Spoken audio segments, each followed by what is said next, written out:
So welcome everybody to today's edition of the webinar on biomolecular magnetic resonance.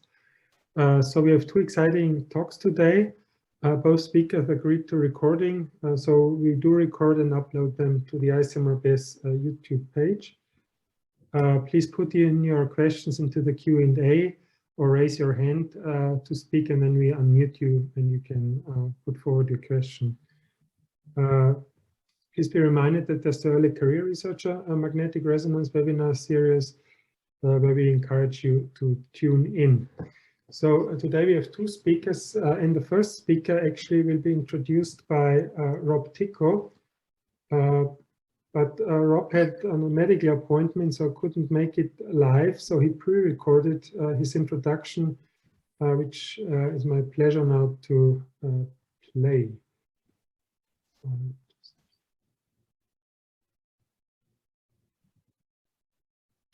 Hello, I'm Rob Tico, and it's a pleasure for me to introduce today's speaker, Professor Anant Paravastu.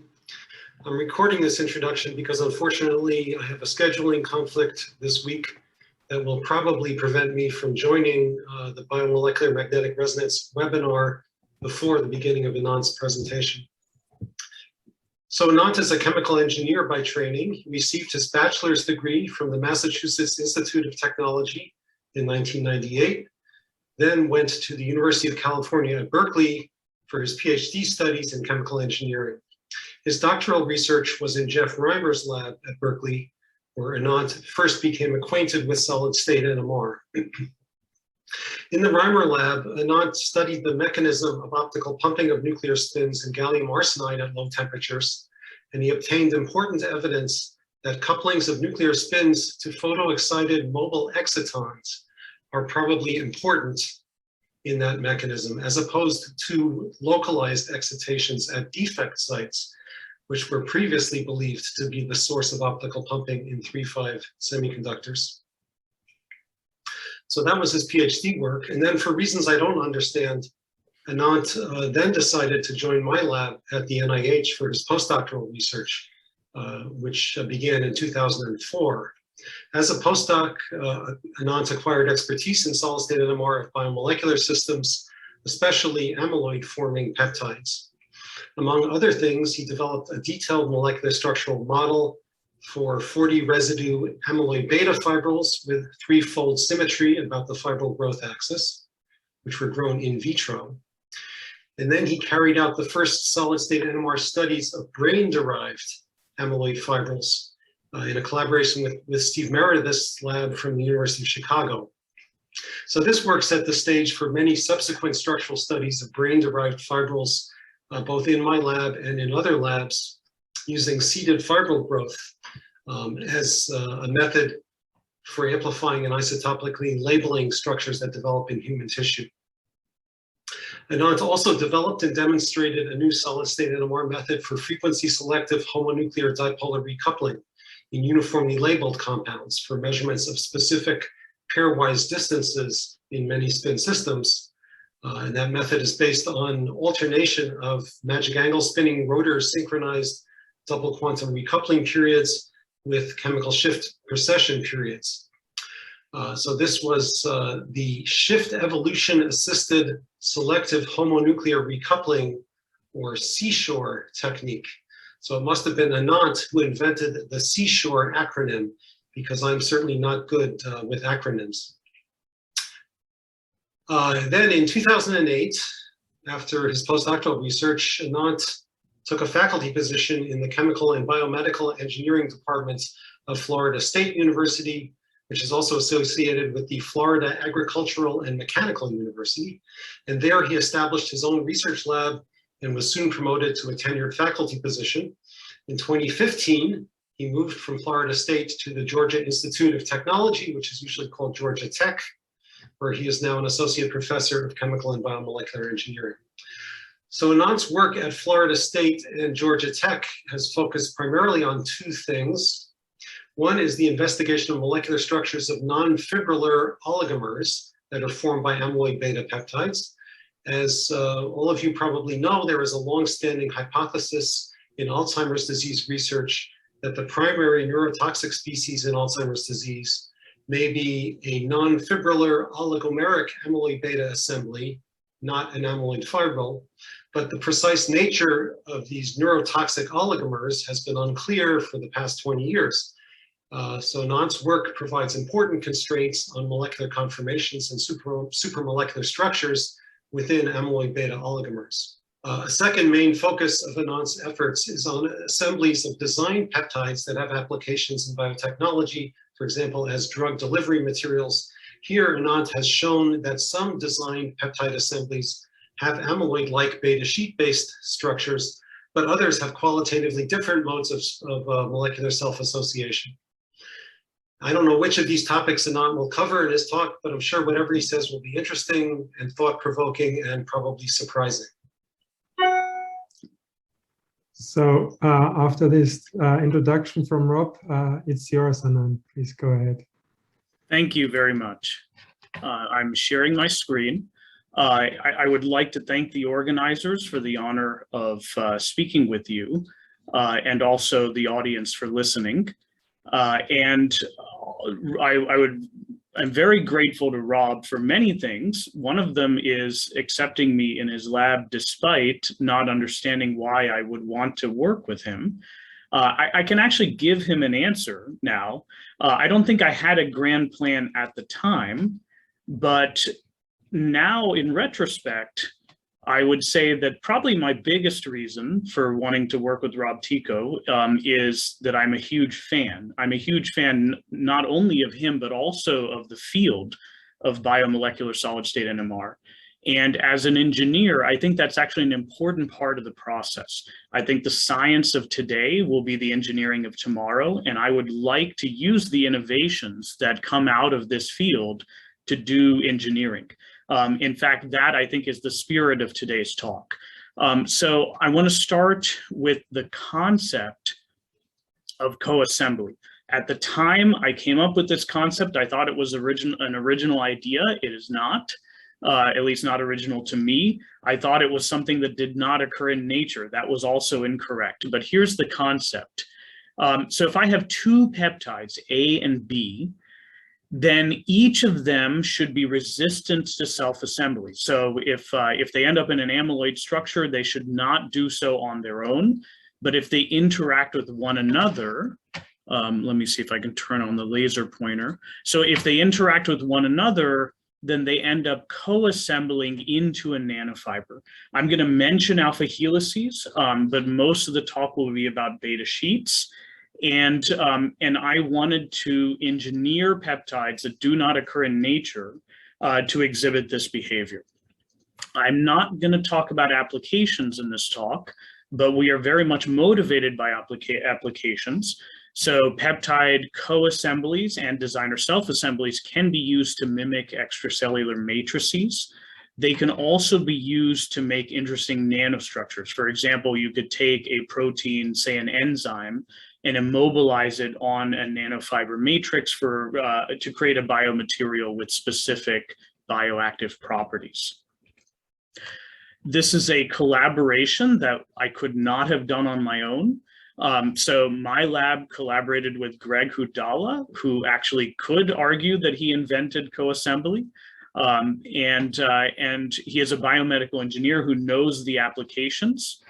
And also Carol Hall at NC State, who is a computational person. She did much of the simulation work as well as the design work. This is NSF-funded research. So most people who have studied biomolecular solid-state NMR know this picture very well. They know that a protein is a polymer of amino acids. The amino acid sequence refers to the R groups or the side chains, which can vary in physical properties, say hydrophilic versus hydrophobic versus charged. And normally DNA and evolution optimize that sequence for a specific structure. And this field that my work is inspired by was the study of amyloid fibrils. So here I've posted some selected images of structures and structural models of Alzheimer's beta amyloid fibrils. Here we're looking at one amino acid sequence, maybe a few different mutants and isoforms, but for the most part, one amino acid sequence that forms multiple fibril structures. So we don't know which structures matter most when it comes to disease, but we are in the process of studying those structures, and I think it's remarkable what has been done in this area, the use of NMR to understand these structures. So most of you are probably familiar with the left side of this slide. If you want to know the structure of an amyloid, usually, at least we want to probe it by solid state NMR, usually you postulate a structure, you make samples with isotopic labels, and then you test your hypothesized structures and you continue to refine in an iterative process, or you get so many constraints through a sufficient quality of spectrum that immediately allows you to solve the structure. That's the dream. In this case, I'm not doing the same thing. I have a structure already. I want a specific structure, and I'm using solid state NMR to verify that that structure occurs, and I'm designing the amino acid sequence.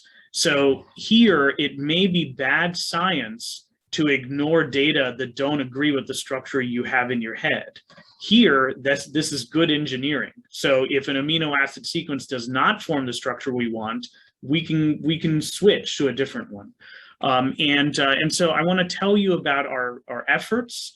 And one thing that we find is that what we've learned in the process, I think, reminds us of phenomena that are being understood or studied in the field of naturally occurring peptide assembly, but we have different knobs to turn, and perhaps we have some opportunities.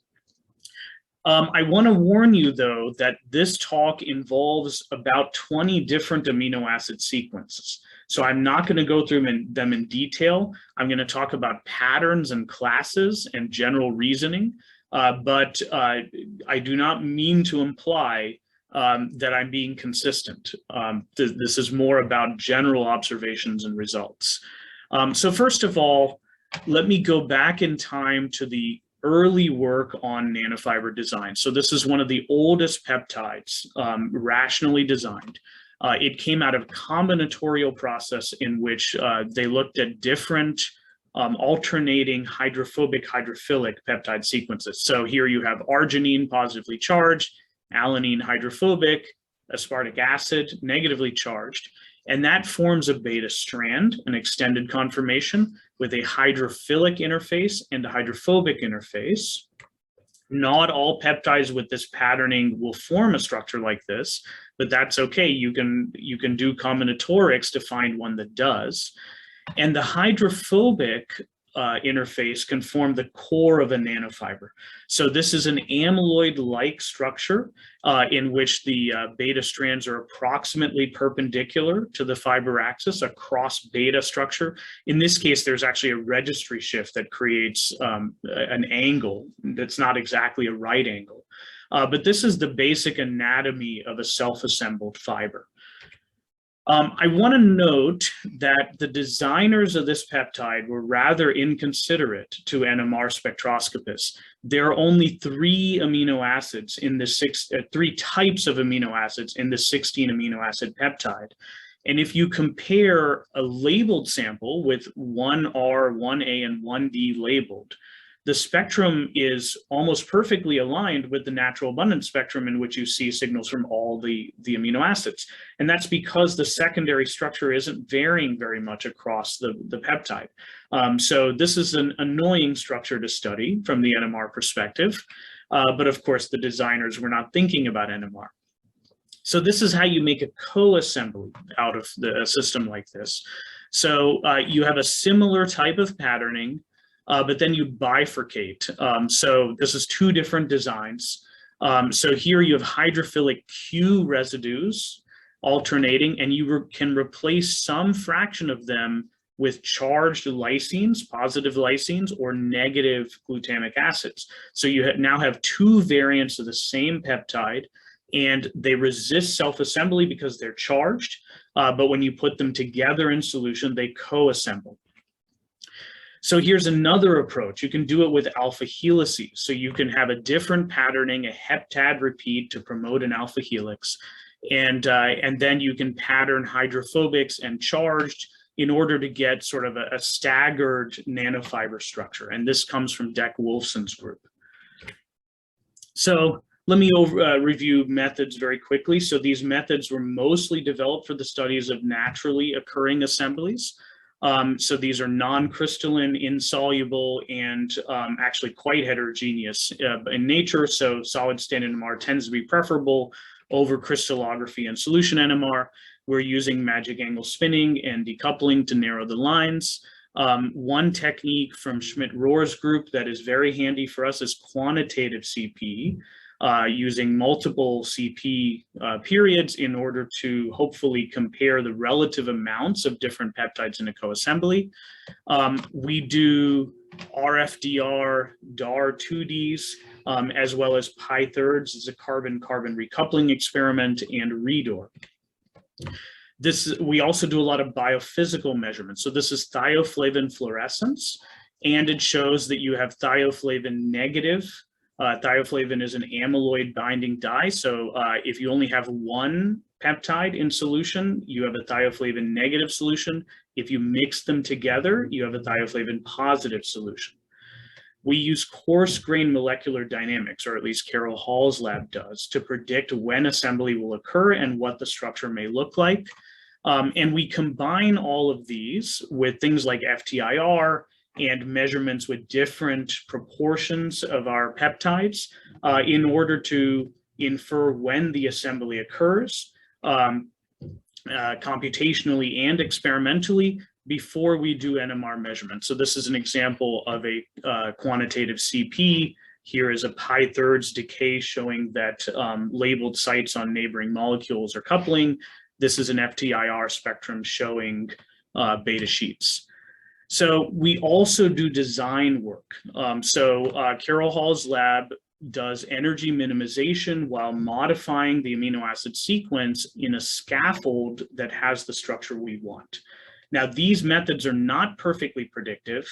And so the usual result is a tractable set of candidate peptides that might form the structure we want. And a fraction, usually about 25%, actually does. And so we have this sort of funnel-like procedure in which we organize our various methods by the cost. NMR is the most expensive to perform. So we only do that on the samples that pass all of our other tests, starting with the design algorithm, coarse grain simulations, biophysical measurements, and then only the ones that clearly show the behavior we want, we look at structure. Okay, let me tell you a few things about beta sheets. Quantitative CP shows that as we examine different variants, in this case, different numbers of positive or different degrees of overall peptide charge, we actually see that the stoichiometry improves, gets closer to 1-to-1, but usually the positive variant shows up more. In other words, it is favored in the assembly. When we look at different types of possible arrangements, we usually do our modeling first before we have any data and guess what the different 3D configurations of labeled sites might be. And then we ask the question of what structure are we seeing? And the answer is usually all of the above. So what we've been finding is that we can see coexistence of almost every reasonable guess as to the atomic arrangements. If we examine, do we have perfect alternation within beta sheets through dipolar recoupling? In this case, we're only labeling one of the component peptides. If we had perfect alternation, we should get very weak decays because the other peptide should be separating molecules of one type. What we see is that we get some sort of intermediate decays that shows a lot of disorder. In other words, we have like peptide neighbors within the beta sheets. If we move off center and ask whether or not we're looking at parallel versus anti-parallel beta sheets, we again see both. We see evidence of parallel and anti-parallel. So even though co-assembly does basically work, it is far from ideal. The structure is not well controlled. And so one of the properties we desire is selectivity. So what is selectivity? We want these peptides to only co-assemble with their partners. Right now, the structural heterogeneity we're seeing suggests to us that we don't have selectivity, that almost any positive beta strand would probably co-assemble with almost any negative beta strand. And so going back to these biophysical measurements, they may look similar between variants, but in this case, if we look at the low charges, the catch 2+2- system, we see something very interesting. This shows us very strong decays that looks like self-assembly. So even though these peptides need to interact with each other, they form beta sheets that seem to be enriched in the same peptide. So we believe we actually have two types of co-assemblies, one in which you have alternation of distinct peptides in a beta sheet, and one in which you have stacking of distinct peptides, each of which is in their own beta sheet. So going back to the computational design, we believe we can do much better. So this is our first round of computational design. Notice that these natural abundance carbon-13 spectrum look a lot more interesting. That's because the variety of amino acids is bigger, and also they're closer to quantitative. So we can bring the ratio to about 1.5 to 1, which is not quite 1 to 1, and we can bring the line widths to about half a ppm. So we can see improvements. Now, the computations also predicted oligomer formation. So in this case, the co-assembly forms a beta barrel. It's not what we were designing for, but we did observe one variant that almost quantitatively forms oligomers. So we think we can actually mimic oligomer formation through co-assembly. And now if I have a few minutes, sorry, how much time do I have? Yeah, you still have time. Just go ahead. Oh, okay. I want to talk about alpha helices very briefly. So it turns out the field of alpha helical design is actually more mature than beta sheet design. So I was not familiar with it because of my work on amyloids. But Dec Wolfson from the early 2000s has been doing beautiful design work. So this is a designer self-assembling peptide that forms a helical coiled coil structure. So we first set out to test that structure with solid state NMR. It was actually very difficult. We got terrible NMR spectra that I'm not showing.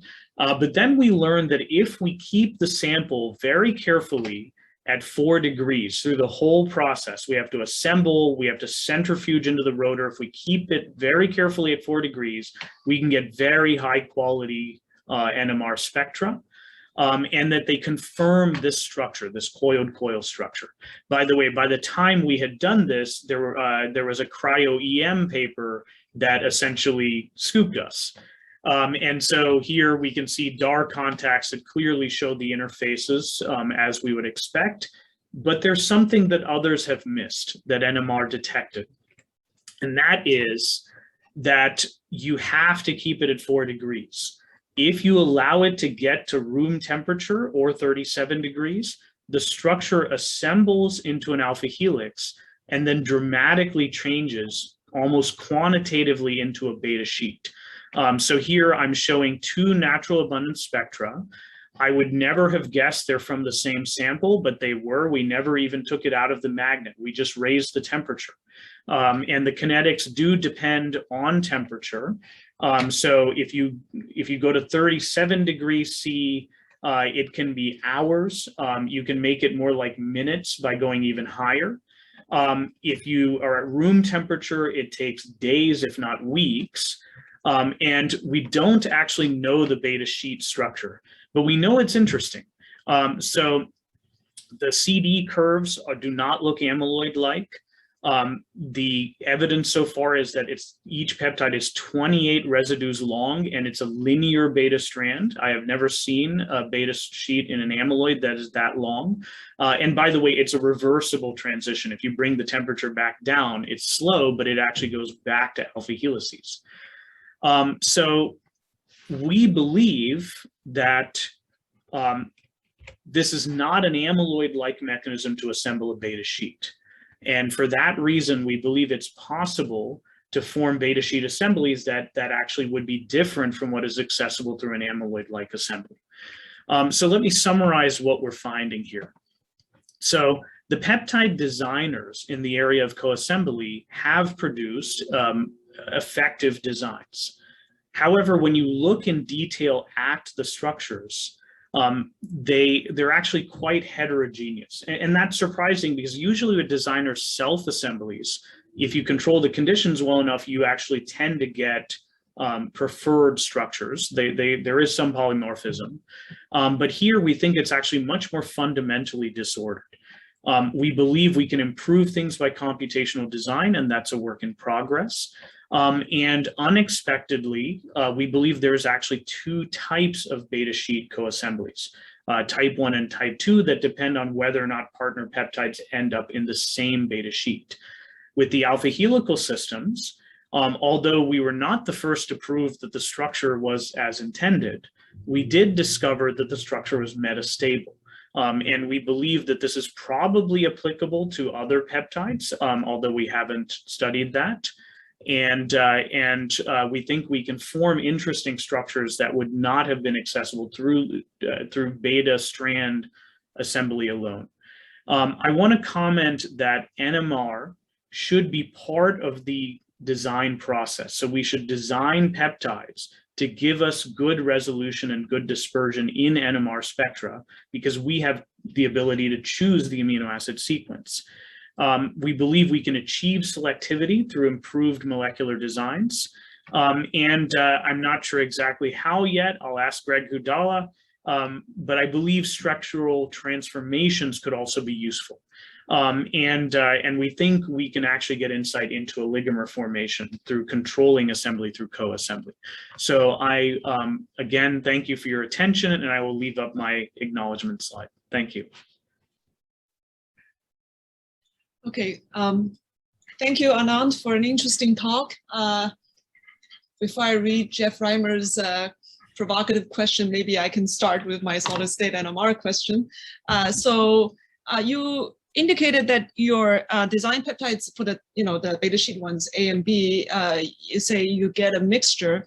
If I think about it, there should be at least 8 different ways that these peptides can pack together. If you take into account parallel and anti-parallel hydrogen bonding, side chain up and down, and then 2 beta sheet planes where they run parallel or anti-parallel, right? You have 8 permutation. And if you have 2 different peptides, maybe the number should go up to 16. I haven't thought through, but so when you do these pi-third measurement, I think, can you get down to that specifics to really say which of 8 or maybe even 16 you're seeing? When you say it's a statistical mix or it's a mixture, how many possible ways can you mix? Yeah, so you're right. There are a lot of possibilities, and exactly what counts as a possibility is somewhat subjective. Indeed, the short answer to your question is that it depends on the quality of the spectrum. Right, so if you have a very high resolution spectrum in which you have only a single peak per labeled site, then you can say that you have one structure, and then you need to do multiple dipolar recoupling experiments as well as multidimensional NMR to really pin down exactly what that is. Mm-hmm. In our case, we are not there. Okay, so your line width is broad enough that you think it's compatible with the model of several packing modes. Is that what you're saying? Absolutely, and also the patterns of our 2D cross peaks indicate that they cannot be explained with one structure. Okay, and do you think? Okay, so do you think it's because you mostly use charged residues as a knob to tweak, and that maybe if you dial in more hydrophobics, perhaps you can narrow down the assembly mode, number of possible ways of assembly. Exactly. I have nothing to say. That's exactly what we think. Okay. So that's great. I have more questions, but we can talk later. Jeff has a question, Jeff Reimer. Why not add cryo-EM to the funnel and thus do even less solids NMR? So we do. So we collaborate with cryo-EM people, but remember that cryo-EM involves class averaging.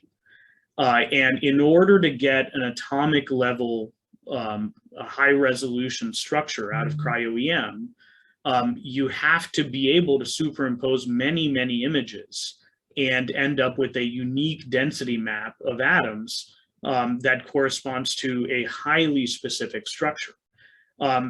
I think that the level of resolution that has been achieved in the designer peptide assembly, it can confirm that you have a cross beta structure, right? So you can tell that you have beta strands, for example, and you can tell how they're oriented. But I think because there's a fundamental heterogeneity in the orientations of those beta strands relative to one another, I don't think it's possible to get a high resolution EM structure because that is not reality. There is no single structure in your sample. I think the structure even varies within the nanofiber. Yeah. By the way, the alpha helical coiled coil does have a high resolution cryo-EM structure. So as long as you know how to baby that structure, it does have a single structure, and we have confirmed that with NMR. You get very sharp lines and no evidence of polymorphism, but it's metastable. Yeah, so Marcus, you want to go ahead with your question?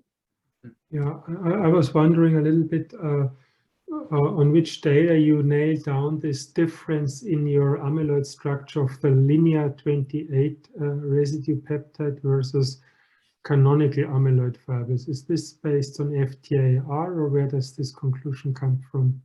It comes from, so we looked at the chemical shifts of specific residues in different parts of the amino acid sequence.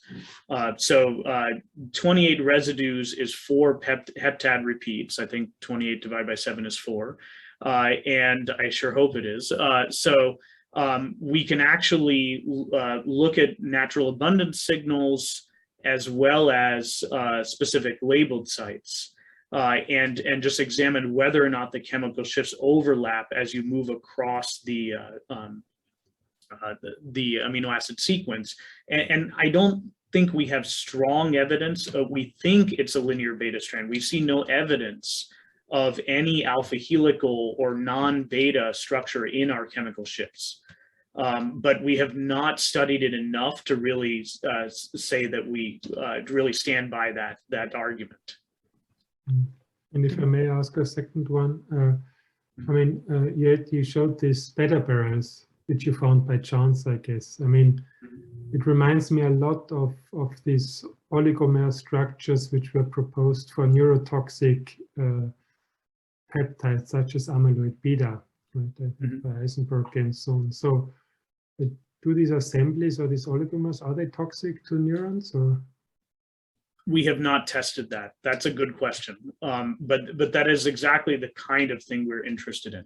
So if we can engineer neurotoxic oligomers, I think that it would enable certain types of mechanistic studies. With a beta, you can make it form oligomers, but that is actually very difficult. So you have to be very careful in how you control the assembly of A beta in order to produce oligomers, and then you have to separate oligomers from fibrils, and it's very unclear how stable they are. So if you were to add them to a cell culture, they could convert to fibrils. So one advantage of the design effort is that we could make a very stable oligomeric structure. Thank you. Maybe one more question from Walt Masevsky. If you look at the CD of the helical peptide as a function of temperature, does the CD give a true helix to sheet transition? Yes, now I regret removing that slide. In fact, the CD, once you know the right temperature, because the kinetics vary a lot depending on temperature, but you can find a temperature where you can measure CD curves, and amazingly, the CD curves all fit to perfect two-state systems. So you can take the CD curve of the beta sheet and the CD curve of the alpha helix and represent everything in between as a linear combination of those states. And by the way, we do not lose any NMR signal during the transition, right? So we believe it occurs in the solid state without any dissolution of peptide. So it assembles as an alpha helix, and then those helices uncoil into beta sheets without disassembly. All right, thank you, Anant. So I think we're ready to move next. It's my pleasure to introduce Tobias Madl.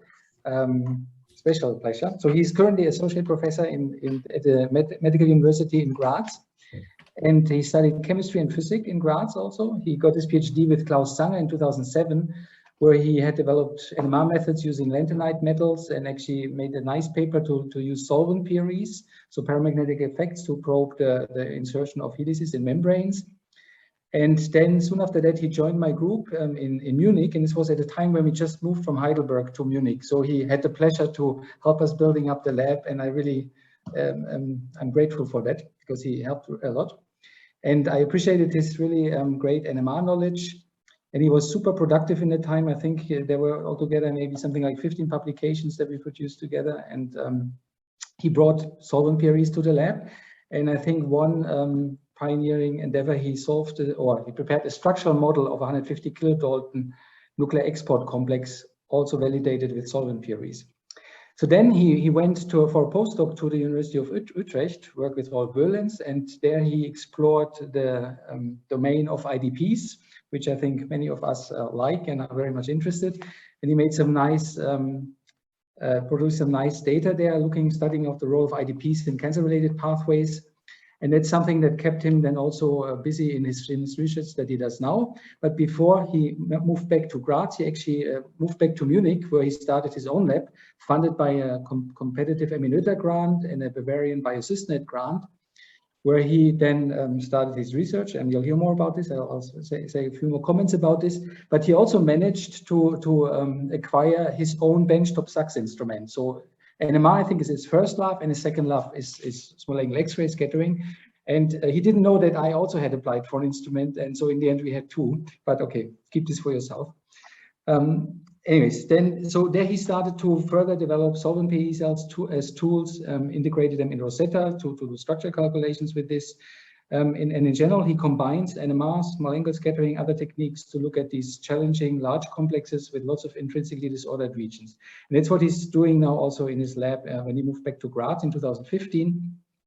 And he combines really NMR to understand molecular mechanisms, but also really links it, being maybe in the medical department, to medical applications. And I think this is really what we should be doing. And I think he does very nice work there. We will hear about this.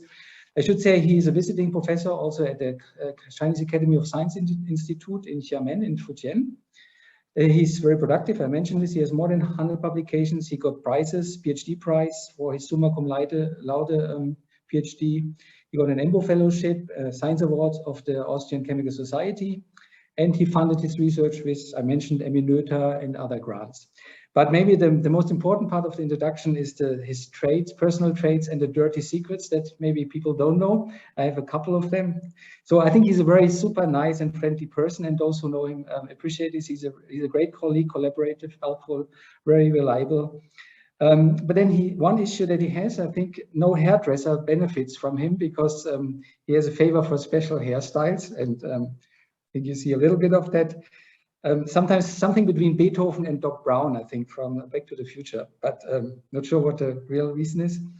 And the other secret is he has Großvaterschnaps. So those who know German, they probably know about this. So I think his grandfather has a license to distill high alcohol, and he inherited this. And so whenever there's a retreat or a conference, you find him somewhere in a dark corner with his group and friends and enjoying the high liquor. But so far for that, so I'm really grateful for being able to work with you for quite some time, and I look forward to your talk. Yeah, thanks a lot, Michael. It's very nice. And you see that the liquid is of high quality. I'm still alive, and my eyes are okay. So you can trust the Großvater, the grandfather Schnaps. So here you go. Yeah, thanks a lot. I think I have to move out this window a bit. Yeah, today I would like to show you a few things that came out of our lab in the recent months. So we are since a few years now more and more interested in arginine methylation as post-translational modification, regulating interactions of IDPs, and particularly also with respect to phase separation and nuclear import. So yeah, topics where we already heard a lot about in this very exciting lecture series. And I'm very happy to be invited and to present our work here. So first of all, the most important slide, the group. So that's right after coronavirus restrictions have been lifted. So we went to a small restaurant and had some fried chicken outside, and they had this nice playground. So it was good for us to get out of our houses and rooms and exercise a bit. So it's really a very fantastic team. The work I will present today is mostly the work of Fang Rong and Aneta, but of course also the others are highly productive. So we are interested in the role of these sort of proteins with several foci. So we are since now almost 10 years interested in RNA binding proteins and how nuclear import and phase separation of these proteins are regulated, involving their intrinsically disordered regions. And the part of the proteome in which we are particularly interested in is this arginine glycine repeat regions, which are found in more than 1,000 proteins in the human proteome, for example. The concepts that we now are interested in the context of RNA binding proteins seem to be more and more also applicable in signaling. So there's now transcription complexes and condensate formation at transcription sites discovered, so a group of Rick Young, for example, but also others. So we try to learn a bit from what we have learned in the RNA world also with respect to signaling. Since a few years, we are also now more active in metabolomics, and that was inspired by the arginine methylation project also to some extent, because there could be an important link between metabolism and post-translation modification on this level, and integrative structural biology, combining different techniques for studying large complexes, also what we're interested in. In the signaling context, we're mostly interested in p53 Wnt and FOXO signaling. So how these largely disordered transcription factors at the downstream end of signaling pathways are regulated by post-translation modifications and cofactor binding, and how these interaction networks are changing during diseases and aging, in particular cancers. On the cytosolic side, we're interested in the destruction complex, which is also highly dynamic and large multi-domain or multi-subunit protein complex. So that's also something that we are working on. So the topic I will mostly talk about today is related to disordered proteins and their role in liquid phase separation. So as you have already heard also from other speakers, there's a class of proteins that can undergo phase separation, and this is often triggered by RNA binding, and these droplets can then form aggregates, which could of course also disassembly to some extent. And these regions that we are interested in, these arginine glycine repeat regions, not only undergo liquid phase separation, but they can also bind nuclear import factors, which then leads to nuclear import of these proteins. These processes, not only nuclear import, but also phase separation, can be regulated by post-translational modifications and also cofactors, so transcripin 1, for example. Nuclear import factor can chaperone formation of these droplets. and extensive stabilization of these droplets and formation of protein deposits is a hallmark of diseases like ALS and frontotemporal dementia. So arginine methylation can occur on these arginines within the RGG sites. So what is arginine methylation? Post-translational modification mediated by several enzymes. So overall, we can discriminate more or less two types of PMTs. So these are the type 1 and the type 2 PMTs, which either generate asymmetrically or symmetrically dimethylated arginine, ADMA or SDMA. MMA is produced in between. These processes actually consume S-adenosylmethionine, which needs to be recycled. And that's actually a very energy consuming process. I think you need overall 15 molecules of ATP to recycle S-adenosylmethionine in this process. So arginines can be methylated in intact proteins. There's also molecules that recognize the methylated arginines to 2 domains. So Kostas, postdoc back in Michael's lab, worked on, and Remco, of course, and Philip as well. So that's an important reader for these methylation sites. The process of methylation has many physiological roles. So you find protein arginine methyltransferases playing important roles in all kinds of signaling pathways, both in the cytosol and in the nucleus. And given their importance, it's also not surprising that there's several diseases associated with distortions in arginine methylation. On the one hand, there seems to be a paradigm emerging that hypomethylation, so low levels of arginine methylation, might be a hallmark of several neurodegenerative diseases, for example, frontotemporal dementia, where you find hypomethylated RGG proteins in these deposits, and also bound to the chaperones trying to solubilize them. On the other hand, and that's what we also know from first clinical trials on PMT5 inhibitors, is that in cancers you often find the arginine methyltransferases upregulated, but what that means on a level of protein methylation is not very well understood so far. So the ongoing work in my group centers around this theme. So we are interested in a link of these RNA binding proteins and transcription, deciphering this RGG code. That's work of CNAM.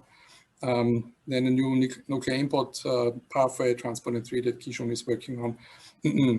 But first, I would like to introduce you a bit to some recent results on crosstalk of post-translational modifications with including arginine methylation. That's work done by Aneta, which is now in revision. So when you look actually in the human proteome and you check these RG and RGG regions, what you often see is that these regions are close by phosphorylation sites, or even the so-called RS-SR regions. So these are arginine, serine, arginine rich regions. So this could indicate that within this region you can have both methylation and phosphorylation. So we were interested in actually how these two types of modifications interplay with each other. So what happens if a site is phosphorylated with respect to the methylation and vice versa, and how do these modifications impact phase separation and RNA binding, because these RGG regions, they are very efficient in RNA binding. So we set off by using a conserved kinase, so this serine arginine protein kinase 1, which has been proposed and reported to phosphorylate serine arginine regions. And when we look in the sequence of these TIP proteins, so we see the serines close to the RGGs, and we were wondering whether they can get phosphorylated. So here we use hexylysate on the one hand, so that's what you can see on the left-hand side, and follow the phosphorylation. On the right-hand side, we then used recombinant kinase, so that was quite tedious to produce, but we managed to get reasonable amounts to phosphorylate the protein, and we can actually now in vitro phosphorylate CIAP, localize the phosphorylation sites and also the kinetics of the phosphorylation. Then the methylation is also something very nice that you can study in vitro by NMR spectroscopy. There we are more looking now at the side chain. So we use a 13C HSQC and then simply follow the methylation of the arginines in the 13C HSQC. So we can also have a look here, and then we see actually that in the absence of phosphorylation, TIP can get methylated, and we can also detect this methylation in the phosphorylated state of TIP, meaning that in this case the phosphorylation did not inhibit all methylation, but then when we looked a bit more closer into the protein, sorry, and the title is a bit misleading, but here we are working with a methylated TIP. So we now first of all methylated the protein and then carried out a phosphorylation. We see that instead of 3 sites, we can now get only one site phosphorylated. With a high efficiency, there's another site which comes up over time, but there's only one which is very efficiently phosphorylated. So what is now the impact of these modifications on phase separation? So with respect to condensate formation in vitro, so these are these nice DIC pictures that you can record for the protein droplets upon addition of RNA.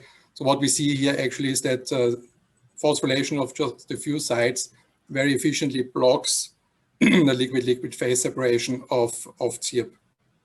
We still see that it can bind RNA, but this RNA binding is not sufficient to lead to phase separation.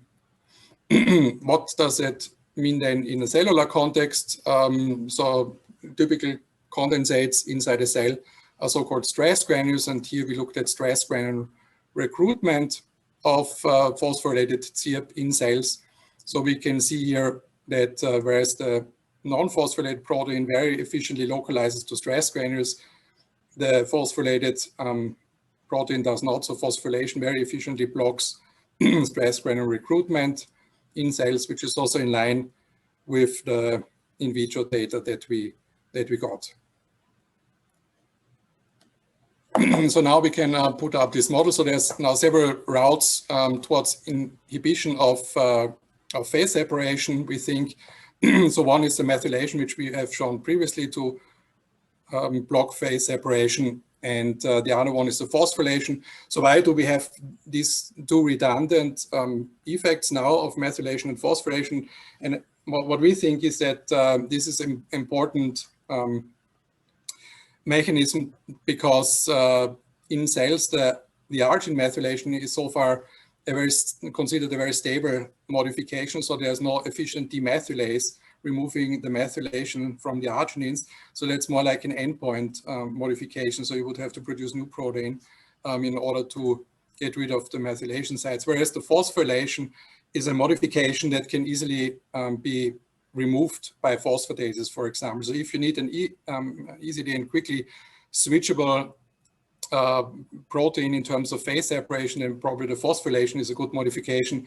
Whereas if you want to regulate overall cellular homeostasis, then the methylation could be an efficient modification because it then it's a stable modification and not changing over time. So maybe going also a bit along this line, Van Rong then looked a bit closer into quantification of global levels of arginine methylation. That's the second part that I want to introduce. So at the moment, the approaches that are used mostly for quantification of arginine methylation in cellular extracts, for example, Western blot mass spec or amino acid analysis. The Western blots have some drawbacks because they select for only a subset of methylated proteins because they have been raised on a certain target sequence, and that also translates into mass spec. So if you do mass spectrometry using affinity purification, what you actually see is that you pick out only a subset of the proteome in mass spec, so you lose a lot of proteins because of the antibodies being non-optimal.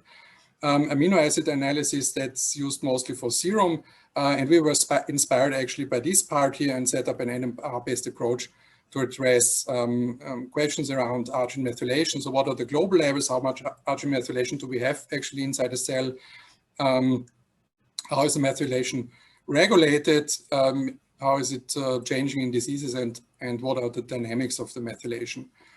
So we set up an NMR-based protocol. So what we actually do is we first precipitate all proteins in the sample, and that can be tissue, cells, whatsoever. And then we carry out a hydrolysis, sample cleanup using solid phase extraction, and then subject it to NMR. That can be all automated, so that's quite handy. And what we then look at is actually the methyl groups. So we quantify the methyl groups of ATMA, MMA, and SDMA. MMA and SDMA are unfortunately overlapping in aqueous buffers, but thanks to a hint of Klaus Zanger, we can now resolve the two signals by redissolving the sample in D2O, for example. So we then first looked into different cell types, primary cells and cancer cell lines, and is now plotting the levels of asymmetric dimethylation.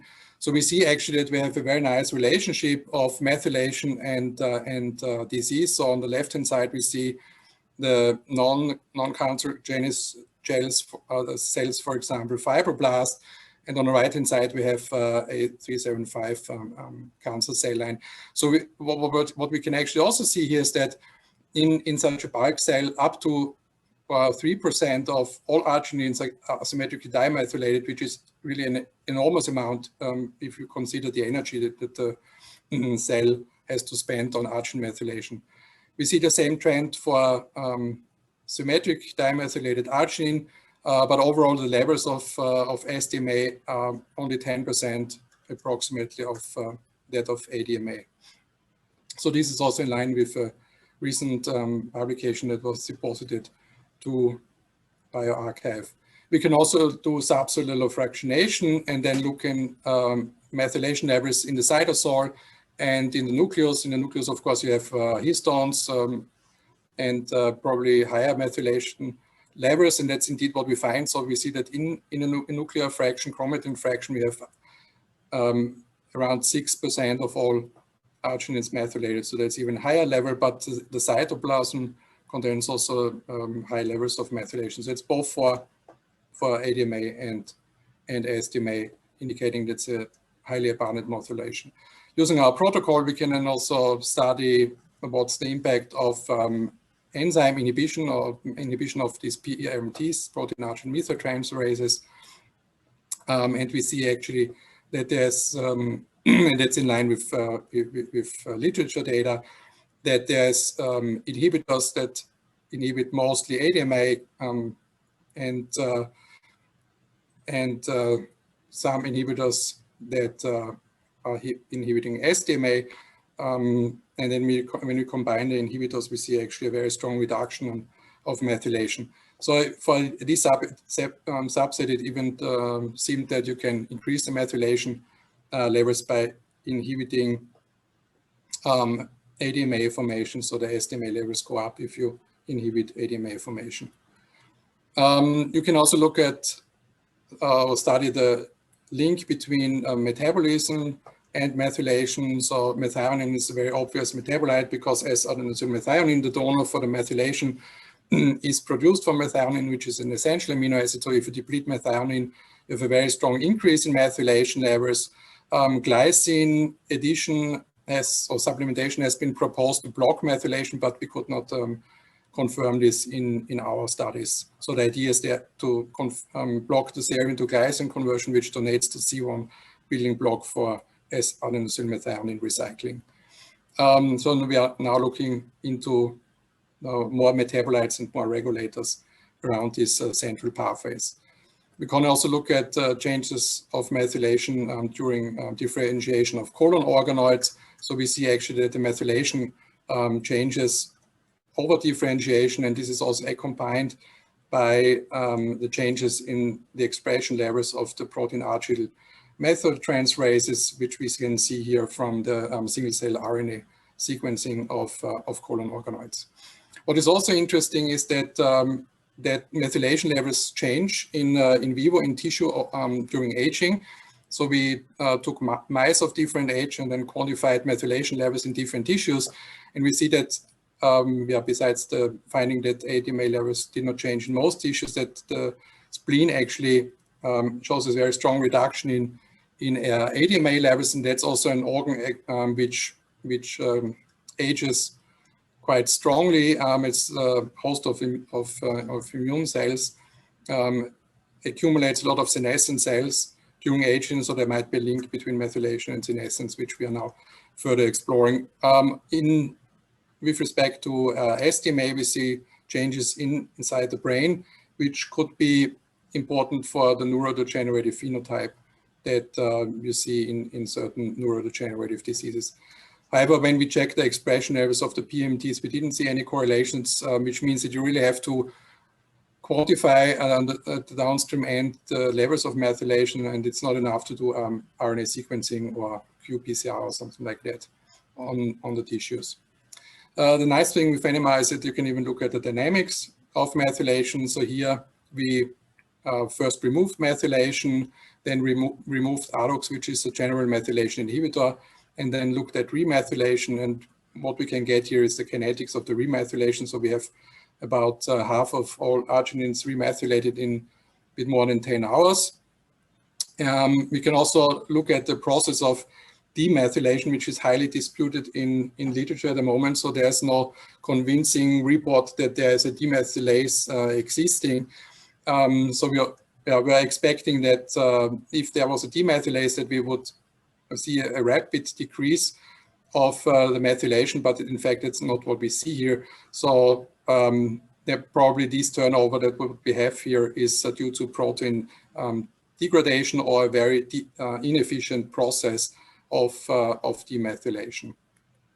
We can also combine this with 13C labeling, so we can, instead of unlabeled methionine, use 13C labeled methionine in the cell culture media in which we grow the mammalian cells, and then follow the decrease of the unlabeled species over time. So that's now without any pharmacological inhibition or methionine deprivation. And we, on the other hand, see the signal of the 13C labeled ADMA and SDMA coming up, because the 13C methionine is then used to incorporate in the methyl group of ADMA and SDMA and MMA. So with this, we have now a toolbox of techniques in our hands to address some interesting questions with this respect. And that's, first of all, linked to pathophysiology. So we're looking at cancer tissues, human cancer tissues at the moment, and brain tissues that we obtained from the Biobank UK, Brain Bank UK, from patients with ALS and FTD and Alzheimer's. We have now also ongoing projects related to cellular senescence, and would like to look a bit more detail now into the process of demethylation. So if there's a demethylase, and which protein could fulfill this function, if there is any. On the other hand, I think having interplay of multiple post-translation modifications is quite important in order to have slow and fast responding regulatory processes inside a cell. So the phosphorylation is a very quickly switchable post-translational modification. So by phosphorylating these IgG proteins, we can protect them from phase separation, and then by removal of the phosphate group, you can then trigger quick formation of condensates. Whereas if you have the same sites methylated, you have a very slow process of condensate formation, because you have to resynthesize more or less new protein or hope that the demethylase is active. But so far, it does not seem that this process is very efficient. So what we think is that arginine methylation is more like a homeostatic regulator that regulates the fluidity of all membraneless organelles and IgG-containing condensates inside a cell by methylation. And that's a quite important process also for keeping the machinery active. And in cancer, that loss of methylation, the increased levels of methylation could be means for switching off stress response machineries, for example, which are otherwise active. So with this, I would like to thank my group and all the collaborators for the very exciting collaborations, and I'm looking forward to the discussion.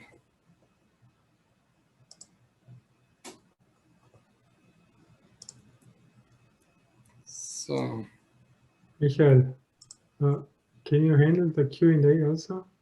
Okay. I'm not sure how to do this, but I can start. Okay, I think there's no question anyways yet. I have a question, if I can. So for the regulation of methylation and phosphorylation, what is first, or what do you think is? I mean, you said phosphorylation is faster response, methylation maybe not. So, but then you showed data that the methylation seems to affect. No, I think phosphorylation affects what sites are methylated, or the other way around. So, is there any? Yeah, what is first? Is there any idea?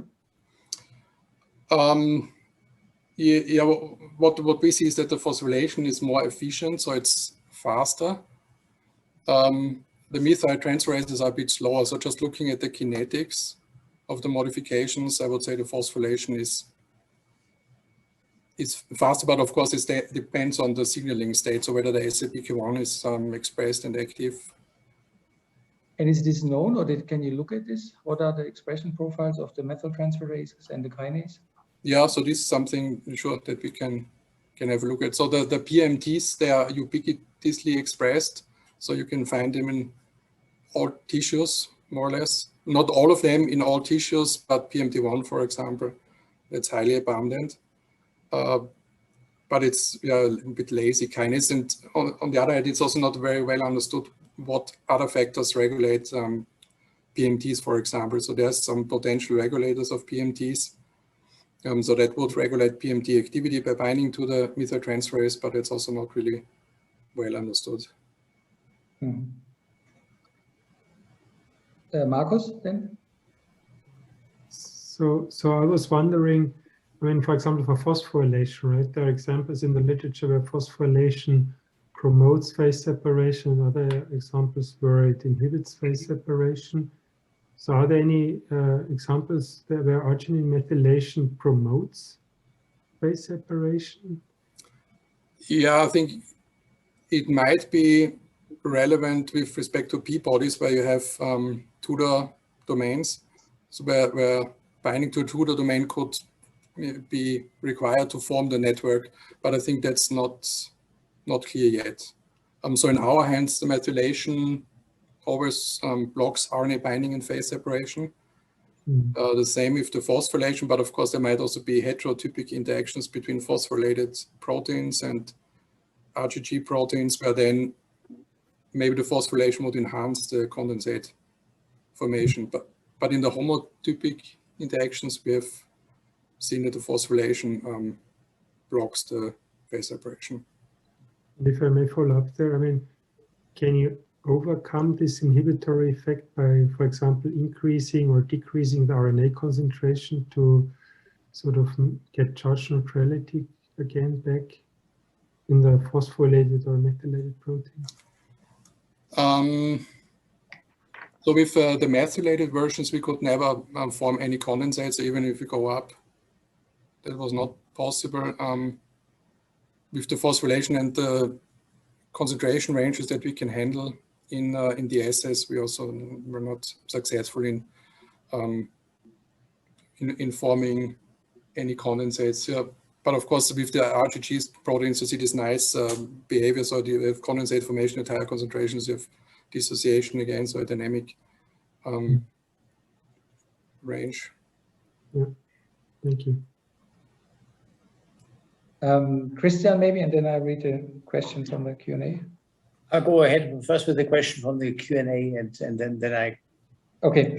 So the question from the Q&A is a bit. So you showed one example for the effect of phosphorylation on methylation. Do you think this is a general effect? Yeah, there's some work in yeast that has been published, also, I think, this year, where using a yeast protein was also shown that the phosphorylation on one side actually blocked the methylation of sites which were very far away. That's something that we did not see to that extent here. So we saw that this is more like a local effect. So you have maybe something plus minus 5, 10 residues, but it does not reach out to like 20 or 30 residues apart. So if you have a phosphorylation, then the methylation in the surrounding region is very locally interfered with. But I think looking at the co-occurrence of RS regions and RGG regions, I think that's a general, something general, yeah. Mm-hmm. Okay, thanks. That was, by the way, asked by Hamid Koshapur. Yeah, I have seen it. Hi, Hamid. So another question that just came up, are the biological, from Lu Yun Lien, are the biological roles of lysine methylation distinct from arginine methylation? Yeah, in terms of the enzymes, it's different. In contrast to arginine methylation, there are demethylases for lysines. And it's all fed by S-anestilmethionine, so this metabolic pathways providing the building block for methylation are all the same. However, lysine is not that much involved in condensate formation as arginine is, because arginine can also stack with aromats, for example, but for lysine it's not as pronounced as for arginines. Mm-hmm. Okay, thank you. Then maybe Christian now.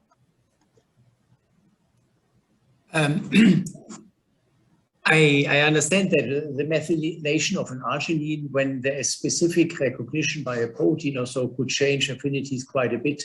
But for phase separation, in principle, the kind of the charge and so on is not changed. So why does it have an impact on phase separation? Is it because the charges then cannot come as close to each other, or I mean? Yeah, I think on a molecular level we don't really understand it so far. The charge distribution, I think we calculated this once when we did work on the Tudor domain, is such that the positive charge can actually reach out to the methyls. So in principle, it could come close.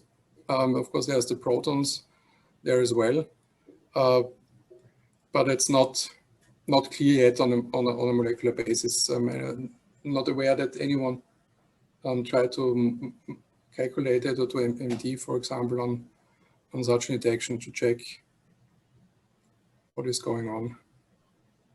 Yeah, so I don't understand it also on the. It would be maybe nice to find out by NMR. Yeah, definitely.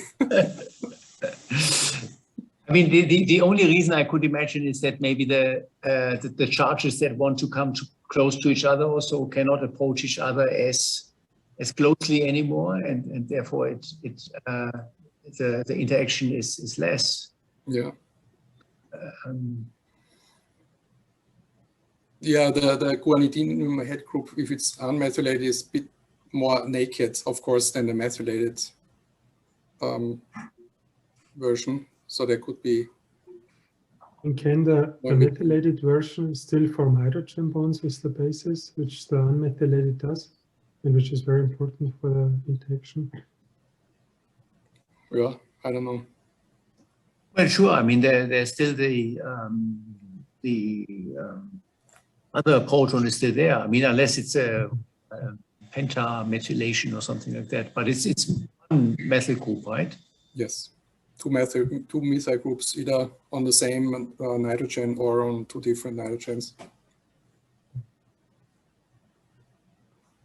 Are two methyl groups on one nitrogen? Yeah, it depends a bit on what kind of methylation. So if you have, so there's ADMA and SDMA, and one has both methyls on one nitrogen, and then there's another one which has methyls on the opposite. So on two separate nitrogens. Okay. So maybe I have a question to the second part with the, so what's the idea about this? It seems very interesting, and NMR is great because you can distinguish asymmetric and symmetric methylation, I guess. But do you think this is now like a diagnostic tool, or do they like to use it as biomarkers of disease? Because there's also these inhibitors of the methyltransferases, but then they are also probably pleiotropic or so. Yeah, you have a very narrow therapeutic window.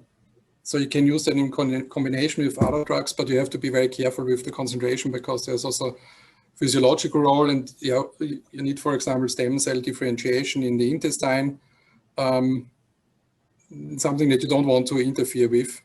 And therein it could also be that methylation is important. So the inhibitors are there. They're also undergoing clinical trials, but it's a bit difficult, I think. The method can be used to identify cancers which are maybe would be good for such PMT inhibitors, so good targets.